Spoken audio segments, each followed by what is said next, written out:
गुस्सैल स्वभाव के थे रवि किशन के पिता। बेटे पर भड़क जाते थे, कभी कभी जान लेने पर उतारू हो जाते थे। सांसद और एक्टर रवि किशन ने पिता के साथ अपने रिश्तों पर बात की है। रवि किशन ने कहा है कि उनके पिता नहीं चाहते थे वह एक्टर बने। वे एक पुजारी थे, चाहते थे कि मेरा बेटा या फिर किसानी करे या सरकारी नौकरी निकाले। हालांकि रवि किशन का मन एक्टिंग और डांसिंग में लगता था। एक बार रवि किशन रामलीला में परफॉर्म करने चले गए। जब यह बात पिता को पता चली तो उन्होंने बेटे को खूब मारा।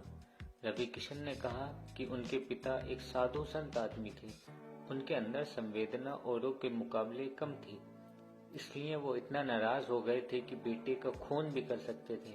हालांकि समय के साथ जब रवि किशन सफल हुए तो उनके पिता सबसे ज्यादा खुश हुए। पिता की मार ने 17 साल की उम्र में घर छुड़ा दिया। रवि किशन एक इंटरव्यू में कहते हैं, मेरे पिता के गुस्सैल स्वभाव के कारण मुझे 17 साल की उम्र में ही घर छोड़ना पड़ा। वे मुझे खूब मारा करते थे। माताजी को पता था कि उनके पति बहुत विरोधी स्वभाव के हैं। उन्होंने मुझसे कहा कि बेटा भाग जाओ। इसके बाद जेब में 500 रुपये रखकर मैं घर से मुंबई की तरफ निकल पड़ा। पिता चाहते थे रवि किशन पुजारी बन जाए। रवि किशन ने आगे कहा, मेरे पिता साधु संत टाइप आदमी थे। वे चाहते थे कि मैं सरकारी नौकरी करूं, किसानी करूं या फिर कुछ भी ना हो पाए तो अंत में पुजारी बन जाऊं। बस मुझे एक्टर के तौर पर देखना उन्हें किसी भी कीमत बर्दाश्त नहीं था। मुझे रामलीला में सीता का रोल करते देख उन्हें बहुत गुस्सा आया था। वो मुझे मारा करते थे और मैं उस मार से कुछ न कुछ सीखता रहता था। उनकी पिटाई की ही देन है कि मैं आज एक्टर बन पाया।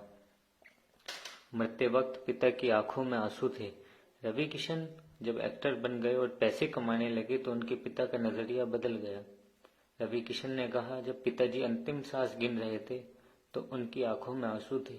उन्होंने मुझे कहा कि तुम हमारे गौरव हो। बचपन से ही एक चीज मेरे दिमाग में क्लियर था कि मुझे अजनबी मौत नहीं मरना है। हर इंसान एक मकसद के साथ पैदा होता है। मुझे मेरे मकसद ने ही रवि किशन बनाया है। बता दें कि रवि किशन इन दिनों अपनी लेटेस्ट फिल्म लापता लेडीज की वजह से सुर्खियों में है और Ravi Kishan member of parliament